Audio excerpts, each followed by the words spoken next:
Hi everyone, welcome to another Musings on episode for album releases. This episode we're looking at album releases from 1988, and I'm thinking about, what came out that year. What was I listening to? What did I buy literally as it came out?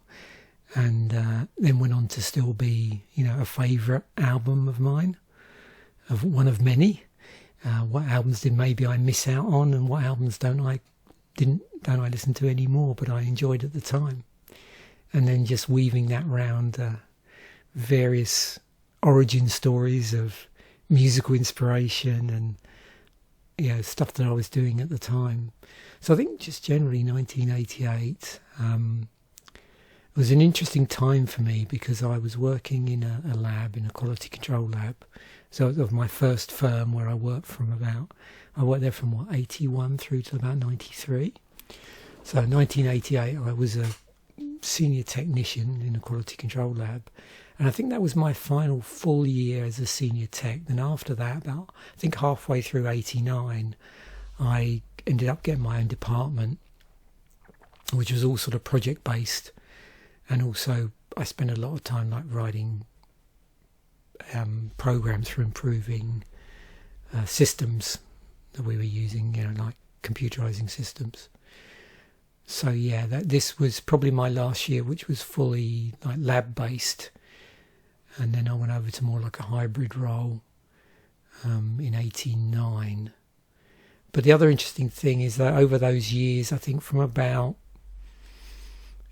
middle, there was quite a high turnover in the department, and the department was also still quite large.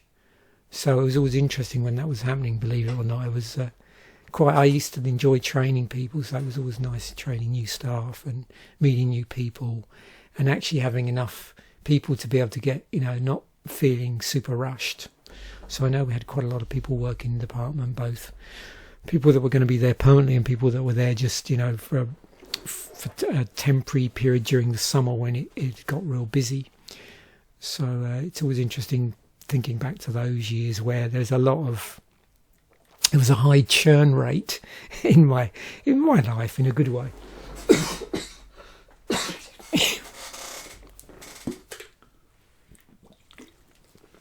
So let's have a look. So this is really what's going on from a popular music standpoint. I always like to look at the best-selling albums of 1988 through the lens of the UK. And some of these obviously were carries over from the previous year, but Kylie was doing very well that year as a debut album came out in July 88. And as I've pointed out before, a number of collections. So, Cliff Richard had something out. These now were clogging up the best-selling album charts. So at some point, and I can't remember when it was, they sort of separated these out and put them in their own charts.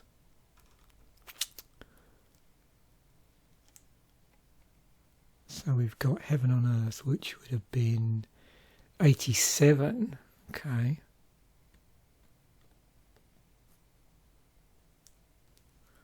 Interesting.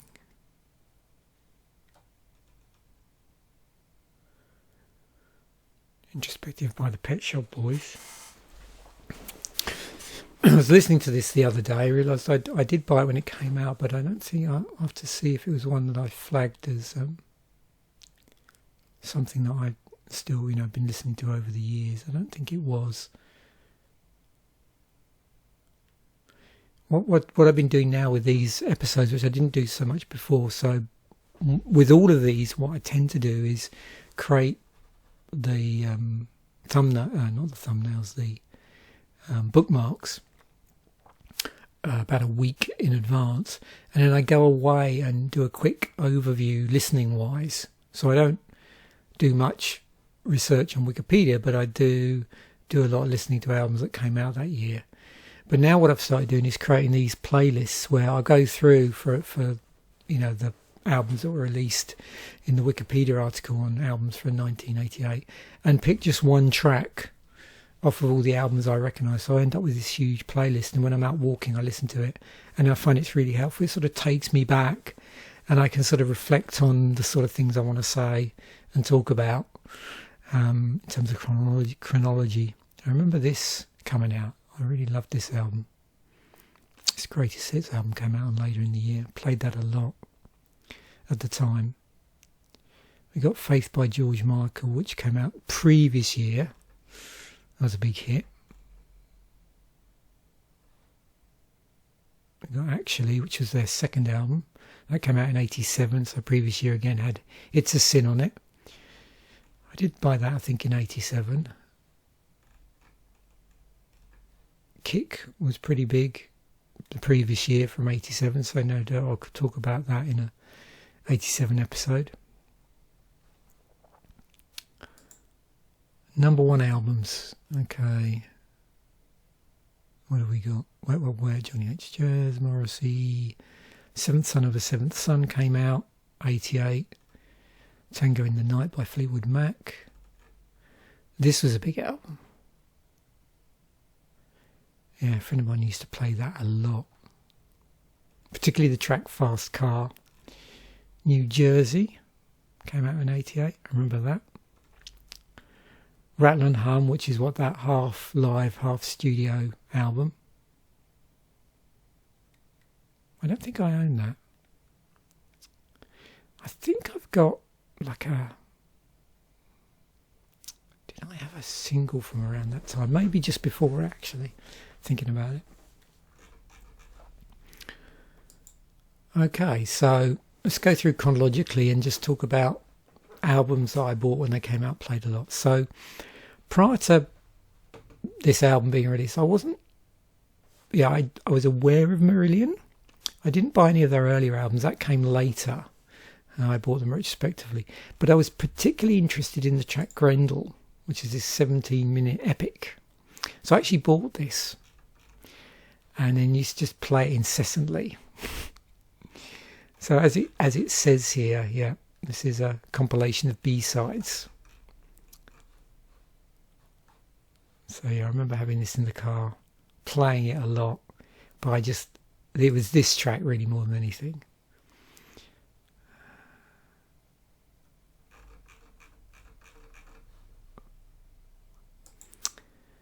Yeah, I was 88. I was still quite big into, I suppose, what do you call it, the big four of thrash. So I was sort of keeping up with their album releases, and yeah, this is one I bought that year. I really like this lineup, actually. I mean, I like all of their lineups for various reasons. And it's a really interesting trilogy of albums, although it's different, lineups, is to go from listening to Peace Sells into So Far, So Good, So What, and then into Rust in Peace. I think that's a really interesting trilogy. And they all have different, other guitarists on it apart from Dave Mustaine. So this one had Chris Poland on it. Peace Sells. This had Jeff Young. And then in Rust in Peace, of course, we get Marty Friedman. Yeah. And it had In My Darkest Hour on it as well. It's a pretty cool track.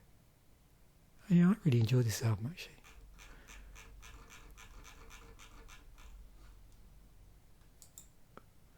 Oh yeah, this one. Wow. I remember this. I had this on vinyl. And of course the big hit, well, they had a number of singles that were released off of this, a string of singles from 86 through to 87. So if you were already familiar with the band, it was interesting because there was a number of tracks which then turned up on here. So I think I was aware of tracks like Flowers in Our Hair, which had been released in 87 as a single. But like I said, this album wasn't released until February 1988.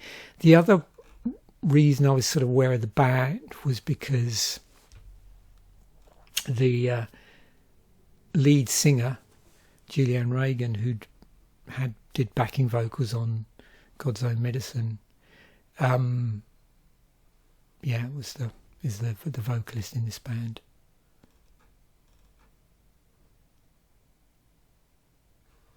And in fact, I think the guitarist has been in and out of Sisters of Mercy and Mission.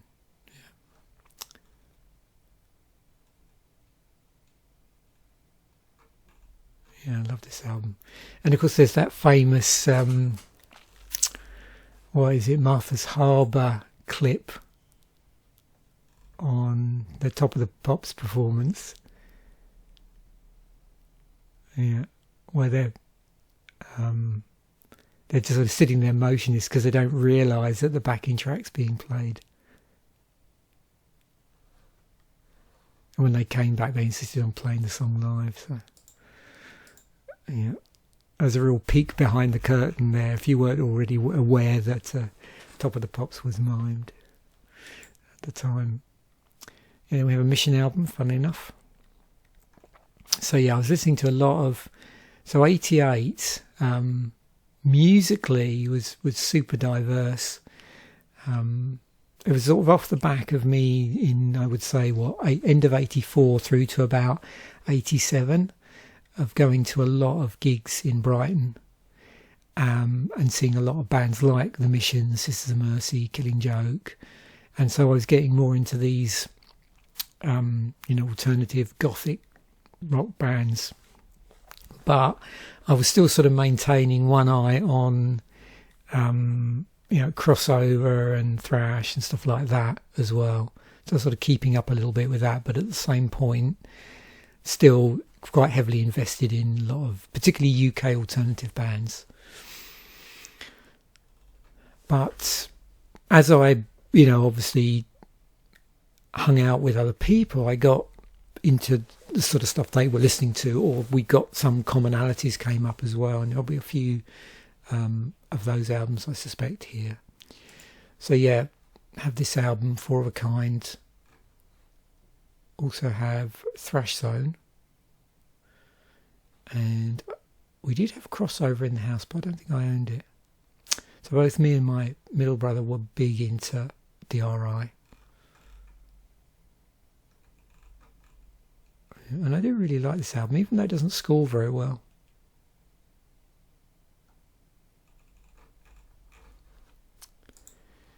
Yeah, Odyssey, Yngwie. So I've been on a Yngwie jag since probably around just after Trilogy. So this was the first Yngwie album I bought when it came out. And then I took a real deep dive because I bought a couple of his videos as well. And this album, I think.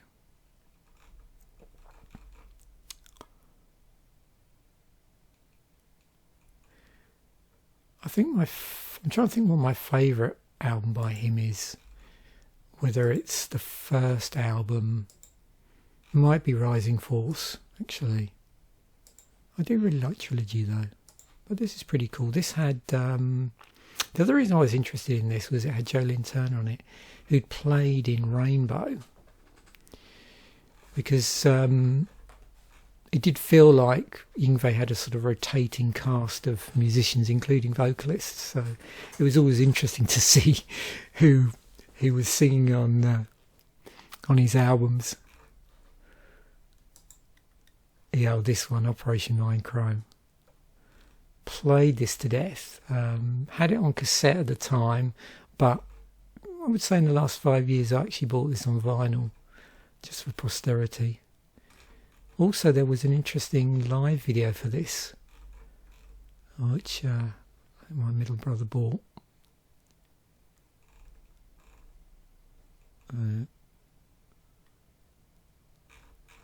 Yeah, real cool concept album. Dimension Hatros by Voivod. Yeah, this has Trouble Convictions on it, doesn't it? So, it took me a while to get into this band. I bought Killing Technology, and I think at the time I just wasn't used to listening to a lot of progressive metal, avant-garde metal. I was listening to a lot of thrash, so it's quite interesting their sort of approach to things. And I don't know if it made me go off and listen to anybody similar, because I've always thought of them sort of in almost in a box of their own.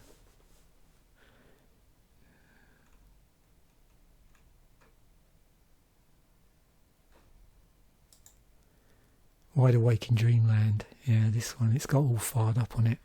Had this in the car. Again, it's another artist where after, I think this is the first Pat Benatar album I actually bought when it came out. Pretty sure.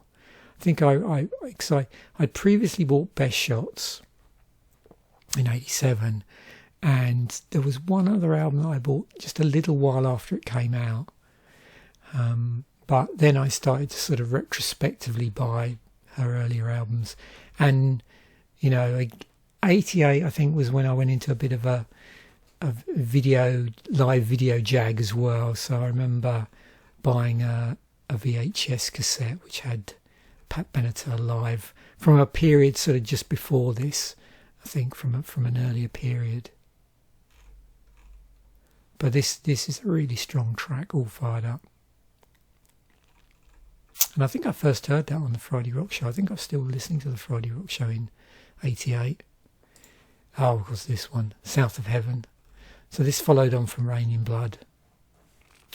And another band, although I'm trying to remember if I don't think did their lineup change? I don't think it did at this point, did it?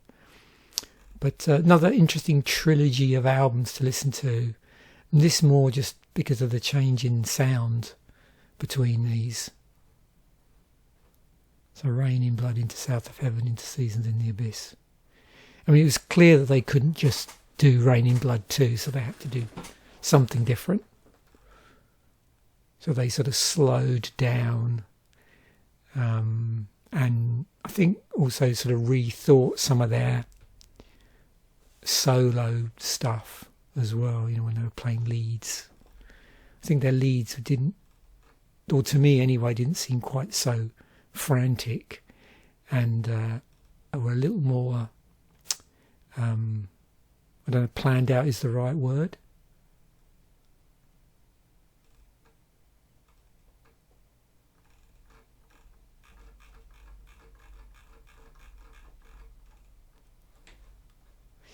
Yeah, I didn't get to see them until, when was it? 2010s, sometime then. And they played Halifax with Megadeth and I think Testament. And they did the whole of Rain in Blood.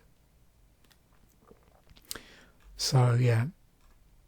It was an interesting tour because Slayer did Rain in Blood, Megadeth did predominantly, I think, Peace Sells. No, sorry, Rest in Peace. Yeah, Rest in Peace.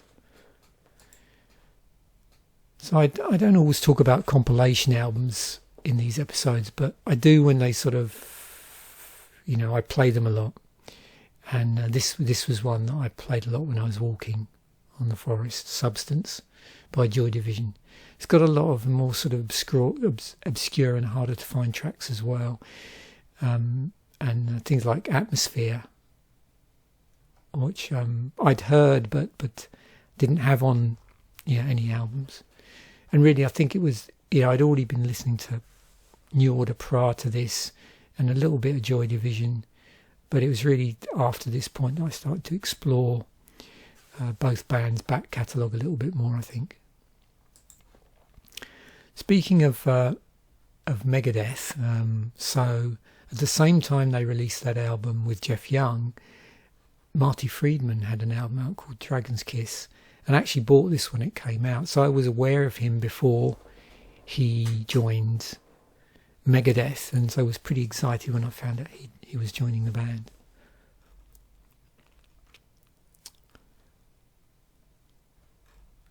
It's got Jason Becker doing some solos on it as well.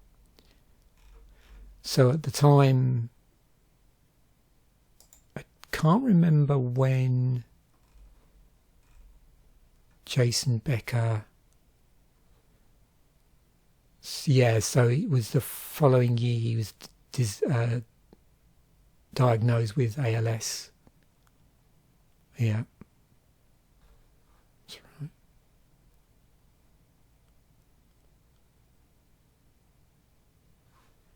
He had a album out, Petrol Burn, which I also owned in '88. But I don't think I bought that until... yeah, I didn't buy that till a little later. That's why I haven't sort of featured it. This first thing I always tend to feature... well, I always feature albums that I bought when they came out. Yeah, and Justice for All. I bought this album when it came out. The infamous...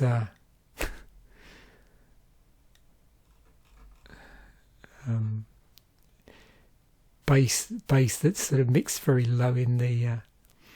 or the bass that's very low in the mix. Yeah, so it's noted for this dry, sterile production.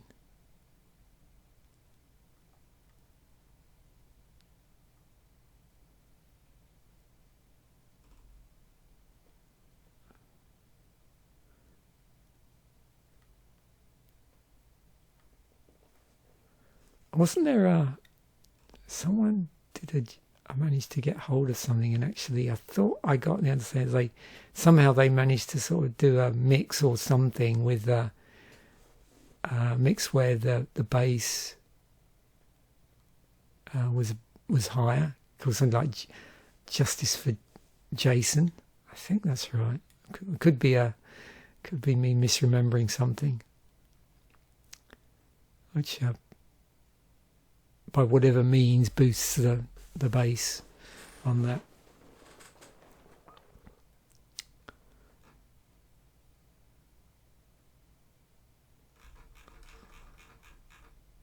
It's interesting, isn't it, over the years that there's been various criticisms of the mixes on certain Metallica albums.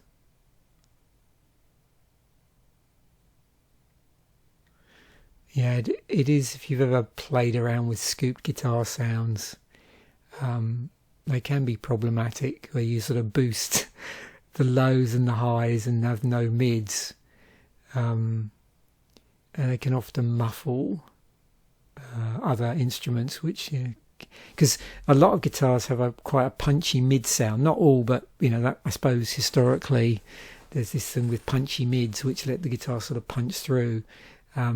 If you're sort of taken them out and then boosted the bass and the treble frequencies, they'll mask then anything else that's trying to sit there in, say, the bass and the top end. So yeah. Oh, there, this one, Peace in Our Time, Big Country. Now, I was trying to think the last time I saw Big Country live, actually, was probably around the time of the release of The Seer. Certainly didn't see them in '88. They were at the time one of the bands I think I'd seen most. I think I ended up seeing them 3 times, possibly. Yeah, 3 different occasions.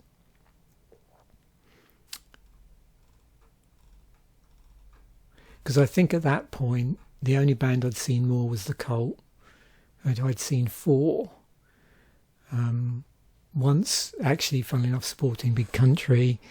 Once when they were touring to support, was it She Sells Sanctuary, one of the singles, once to support Love, and then once to support the album After Love, where I always felt they pretty much turned into AC/DC for a short period of time. Yeah, so there was definitely a parallel appreciation for The Cult and Big Country, although I think me buying the Cult album sort of fell off a little bit earlier than did for Big Country. But yeah, I remember buying this when it came out.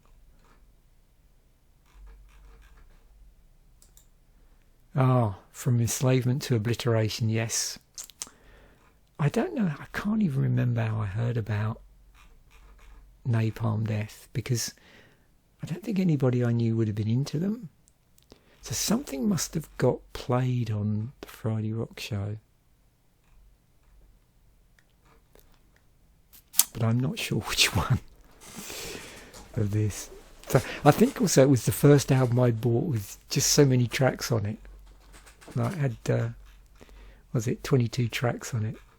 I have the vinyl actually as well. Yeah. But yeah, this really pushed my comfort zone. And yeah, 80. I suppose that would have then piqued my interest in sort of parallel genres. So definitely then started to listen to more like death metal bands, like Obituary and Morbid Angel at the time.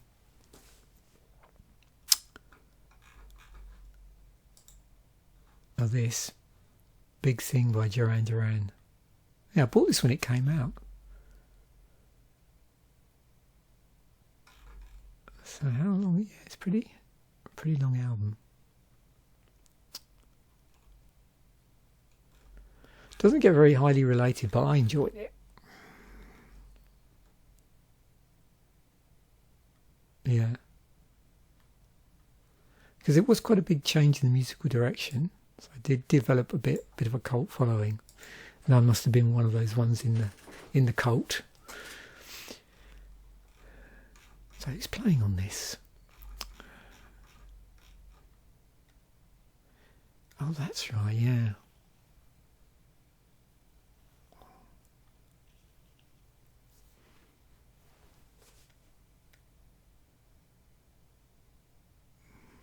Because yeah, it's predominantly, isn't it, Simon and Bond, Nick Rhodes, John Taylor, and then they're using additional sort of studio musicians at that point.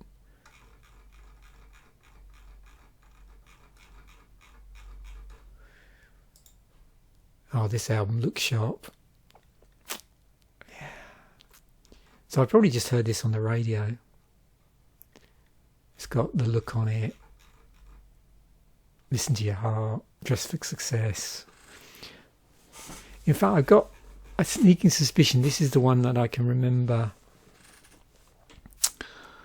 One of these, I don't know if it's Joyride or Look Sharp, but I've got one of those weird things where you know, certain albums you can remember when you bought it, and it just so happened that, like I said, it was this or the following one, and I remember standing in W.H. Smith's and having it in my hand, because someone that I'd not seen for several years, who'd like moved away from the area, was in there.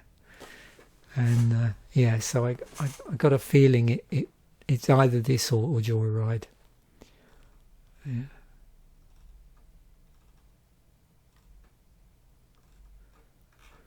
So you can see, oh yeah, Leprosy by Death. There we go. So off the back of Napalm Death, I get into Death, and yeah, this was the first Death album I bought, Leprosy.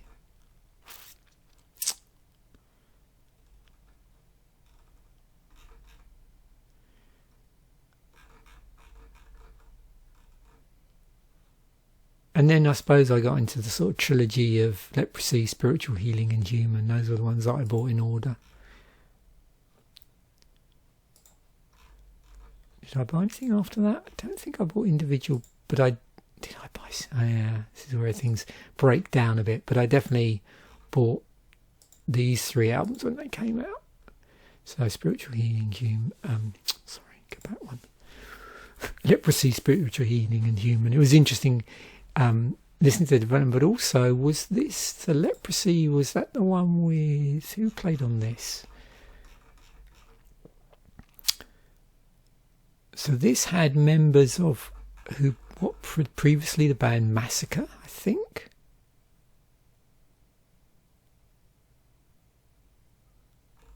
I think that's right. And wasn't this the band that ended up touring without Chuck? Because he sort of left the European tour, I think. I think that's right. So Spiritual Healing.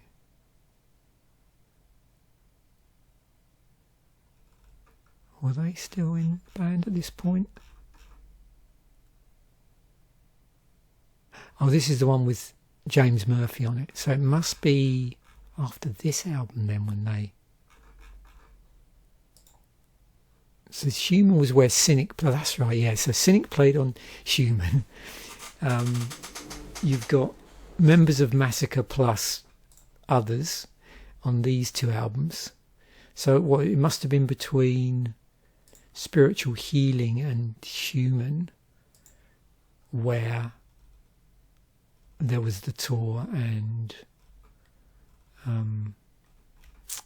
Chuck Snyder actually left the tour. Yeah, something like that anyway. So yeah, it's funny, I have this sort of almost like this 3-album relationship with a lot of bands. Sometimes it's about my limit, not because I just move on to other things, I think. That's what it is. So yeah, okay, so let's after that, let's just look at the year in totality. So one thing I noticed 88 is we're seeing a lot of like electro-industrial bands around. So we've got Frontline Assembly, so that's their second album. That's one thing. We've also got Blow Up Your Video by AC/DC. I did actually own this. 11th album they were on by then. UFO did a mini album at that point. I'd sort of lost interest a little bit with them at that point, I think.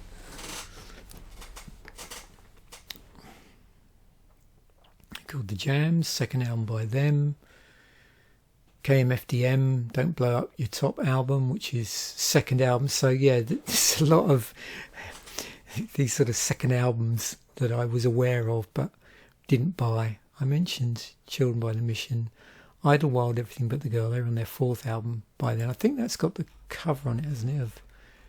Is that, or am I thinking of the one after that? Yeah, I Don't Want to Talk About It. Yeah, which had also been done by Rod Stewart, I think. The Friends Experiment by The Fall came out that year. Kingdom Come. There was a lot of parallels between them and I think Led Zeppelin. There's a Frontline Assembly album, Corrosion.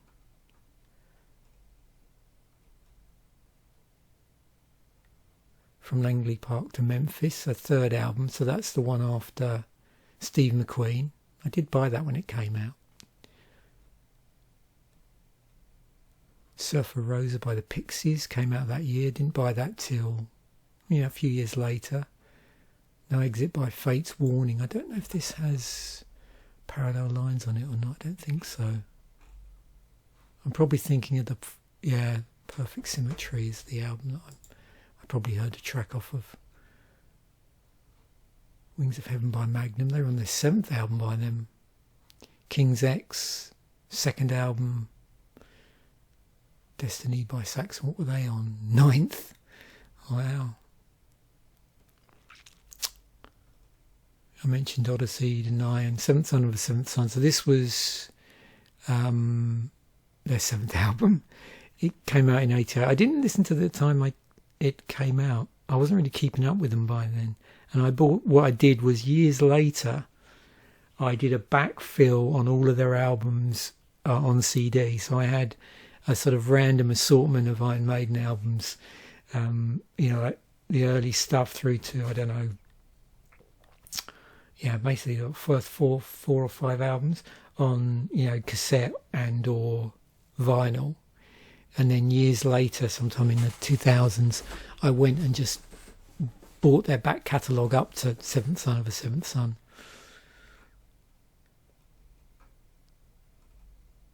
Savage Amusement by the Scorpions. I'd forgotten about that album. I did buy that when it came out. History of a Time to Come by Sabat. That's a cool album, actually. In fact, I'm surprised it didn't make the list. Yeah. Don't know if I actually bought it when it came out, though. But yeah.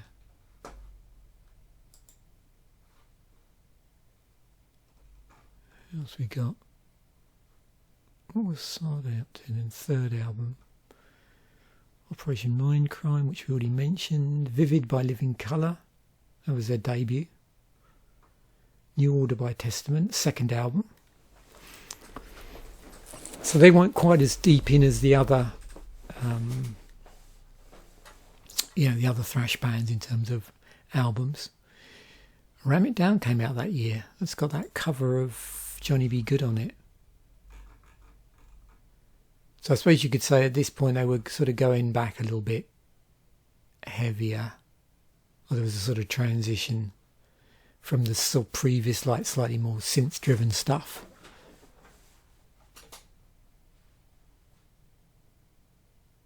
So, yeah, as it said here, twin turbos, of which half would consist of melodic. So they did turbo and then they did Ram It Down.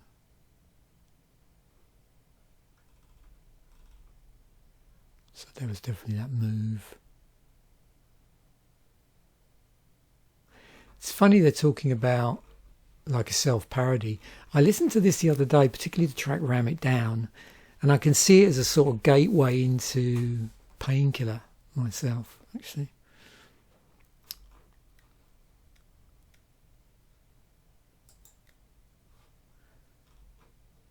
Tougher Than Leather, which was Run DMC's fourth album. Blind Guardian, was that their debut? Yep. Yeah, the vocalist, which is... where's his name?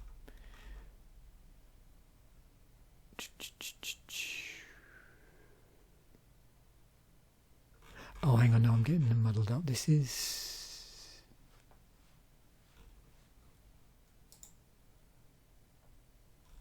I'm thinking of someone else, actually. Was it Blind Guardian?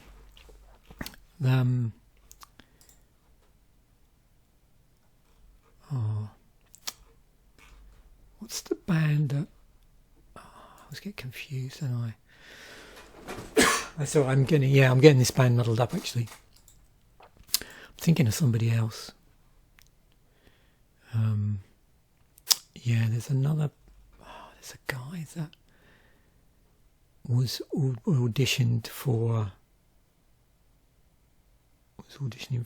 Judas Priest when Rob Halford actually left the band, and I just can't remember the name of the band. I always get them muddled up. Is it Prime? I think it's Primal Fear. Yeah, Primal Fear.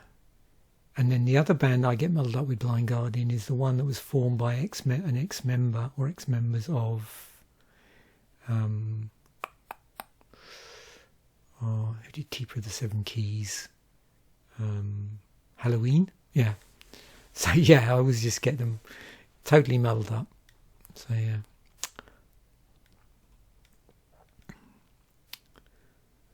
What was Status Quo on to by then? 18th album, crikey. Survived by Nuclear Assault, second album by them. Which album did I own by them?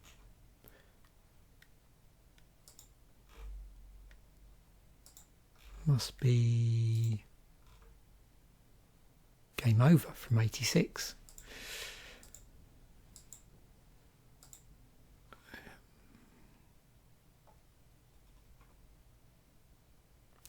Power Metal by Pantera, fourth studio album.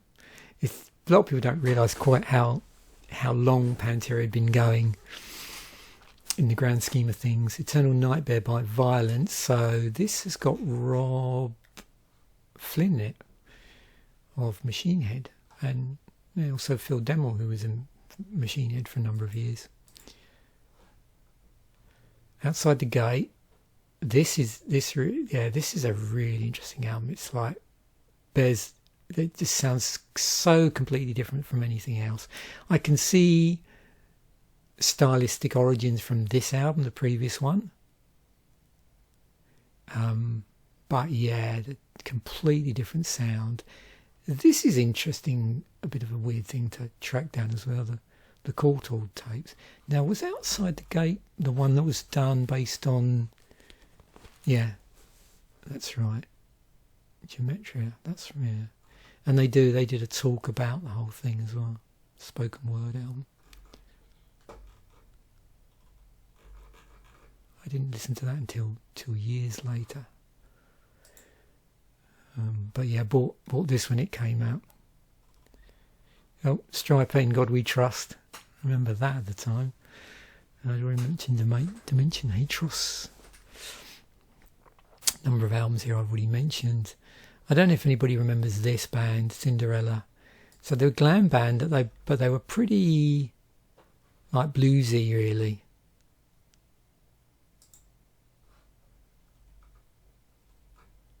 Oh, Reek of Putrefaction. I better not hover over it because I don't know what sort of album's cover's going to come up.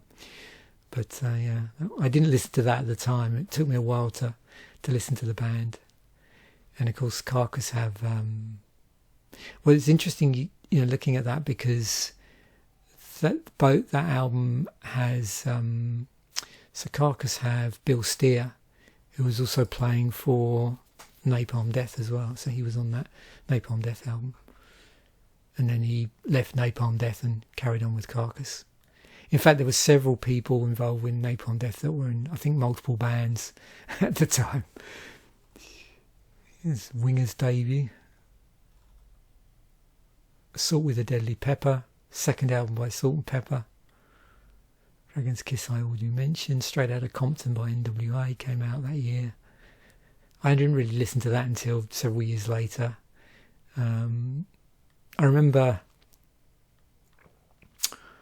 I think it was a cousin of mine, probably, yeah, was big into NWA and I'm trying to think of the other band out at that time.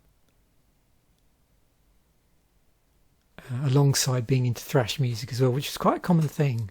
There was an overlap there.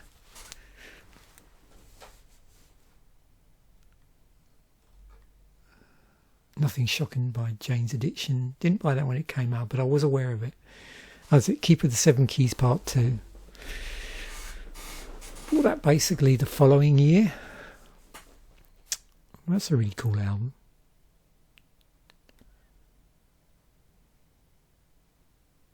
Cold Lake by Celtic Frost. So that's their weird sort of glammy album. We've got a Smith's live album, actually released after the band broke up. Spirit of Eden by Talk Talk, which is their fourth one. So that was there when they were sort of going down a post-rock rabbit hole by then. Skinny Puppy, fourth album. So again, you've got these several industrial bands that are, several albums in by now. Suicidal Tendencies album, I don't know, was that the first Ice-T album? I'm not sure. It's an early one anyway. Oh, Watermark by Enya. There's a Napalm Death album. So yeah, so when that came out, yeah, it was a Carcass album still released, so yeah. New Jersey by Bon Jovi, that's got Born to Be My Baby on it, and Lay Your Hands on Me, Bad Medicine. Tender Prey by Nick Cave and Bad Seeds came out in 88. Workers' Playtime. I don't think I owned this. I owned a lot of Billy Bragg stuff, but not that. I'd already mentioned about Big Country. In Battle There Is No Law. It's their debut album. It's a pretty cool album, Bolt Thrower. Yep, so another. At the time, they would have been considered to be grindcore. This is death grind. As I think there's some, again, a lot of bands that were referred to as grindcore. There's also this parallel genre called death grind, I think. They often get recategorized into that.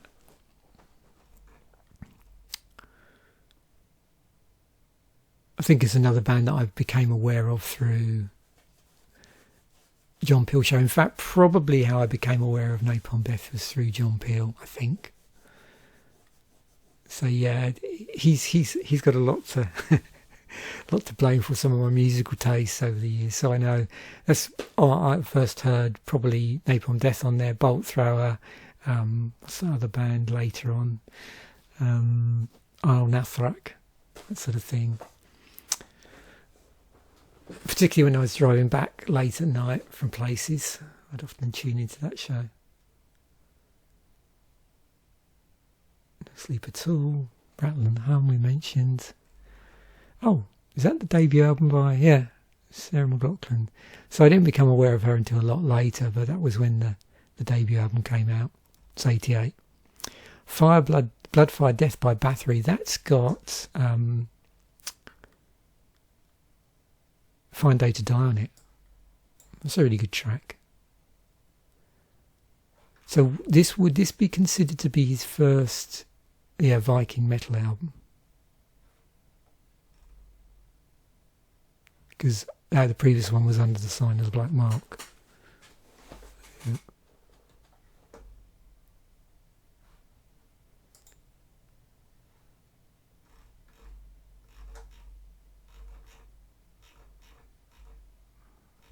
Good song, yeah. Number of the Beast.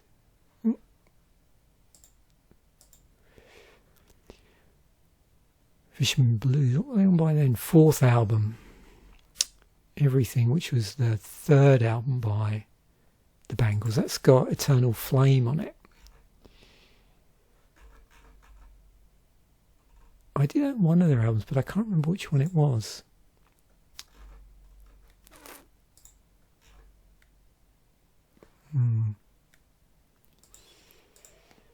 Yep, great jangle pop band. Look Sharp by Roxette. Quite Right, QR, sixth album, Serpent's Egg by Dead Can Dance. I wasn't listening to Dead Can Dance at the time, but this, all of their stuff's really good, but this is a really good album.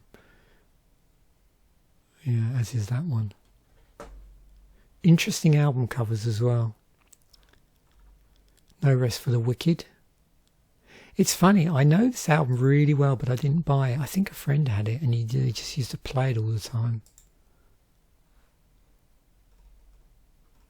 Reach for the Sky by Rat. So that was their fourth album. Yeah, I wasn't really keeping up with them.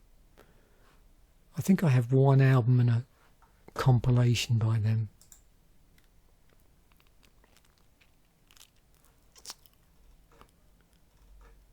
Oh, it's a pretty good compilation album. It's got 2 new tracks on it as well.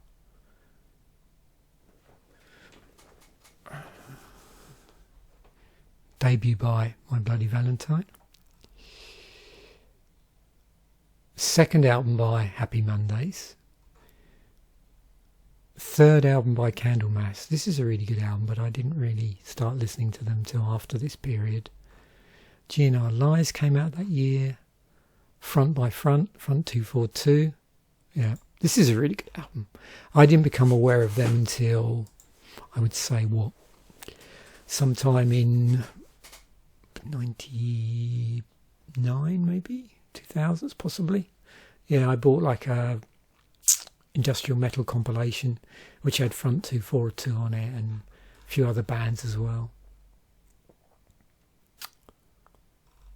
Wow. There's that Perpetual Burn album I mentioned. Oh, the Godfish EP came out. Oh, this was the other one, Go Off by Cacophony. So this had Jason Becker and Marty Friedman on it. So that was their original sort of association through the band Cacophony.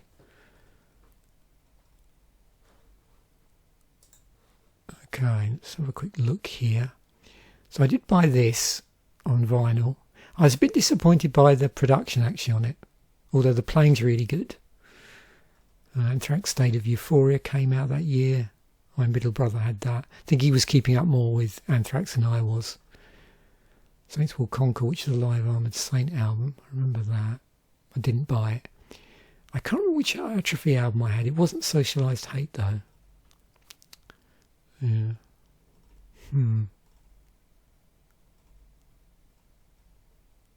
Crimson Glory. I listened to this years later. It's not the album. I'm more familiar with them from the first album. Death Angel, what were they up to then? Second album.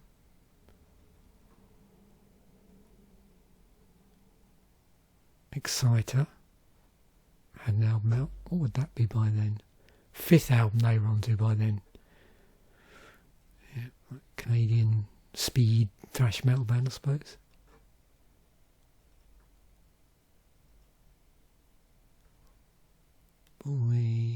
Attacked by Crocus. No, I don't have that one. When did I stop buying Crocus albums? Not sure.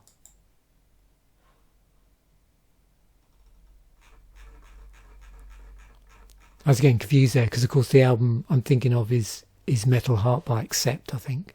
But I can't remember when that came out.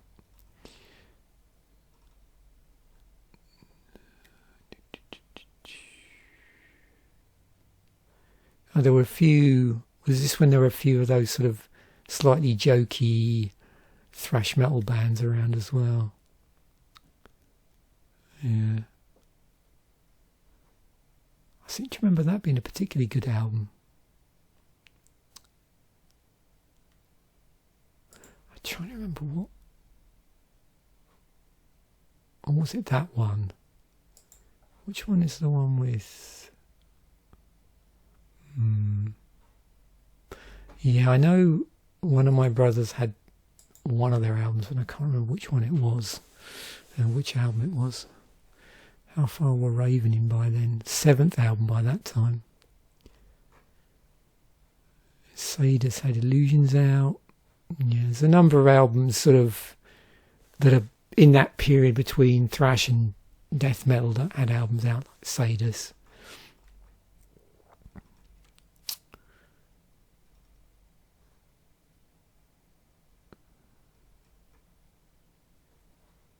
Toxic, World Circus, debut album, Vicious Rumours. Yeah, so there's lots of different subgenres of metal around that time. So you got power metal, death metal, thrash, speed, avant-garde. Yeah. Warfare, wow, I remember them. Didn't they do a cover of Two Tribes by Frankie? Yeah, that's right. Oh, L.G. Ward was in them as well. From Tank. Wow. I had this album. I don't think this is available on...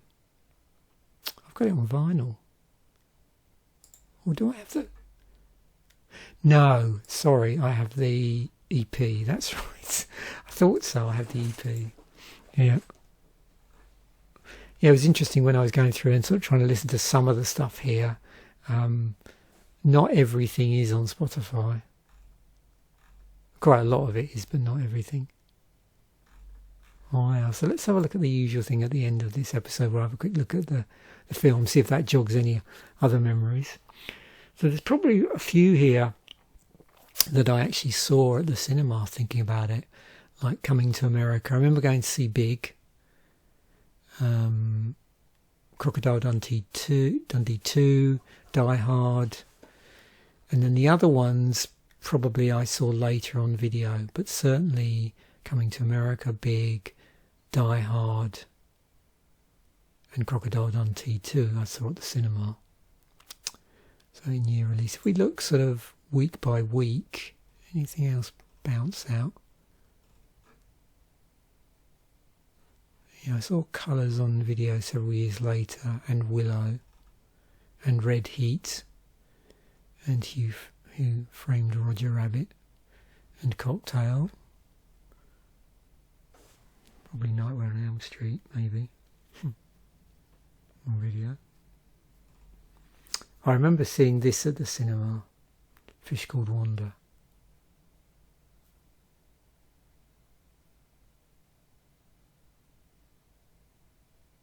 1988.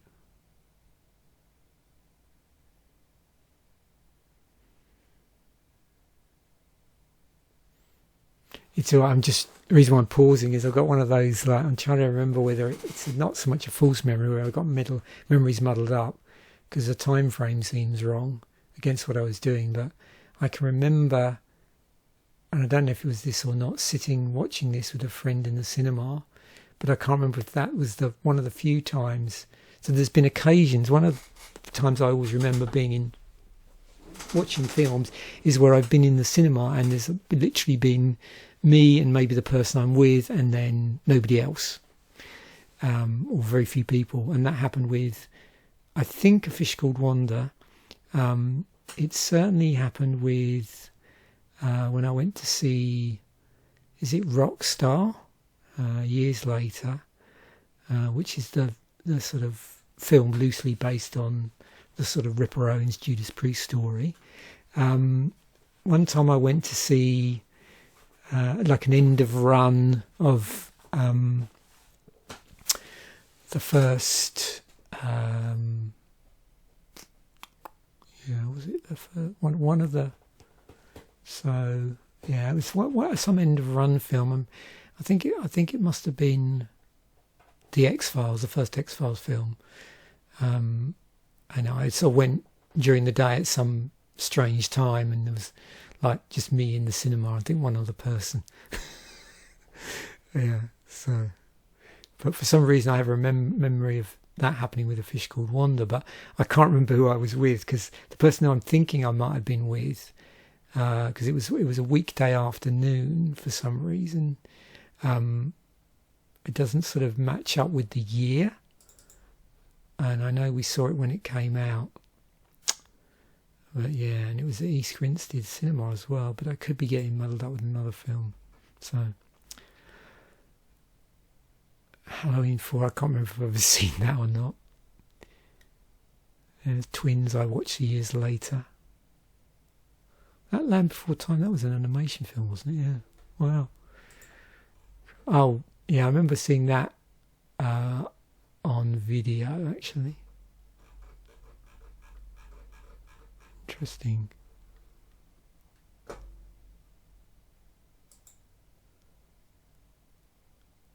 Okay, so there we have it. I think I'll stop there. That was really interesting.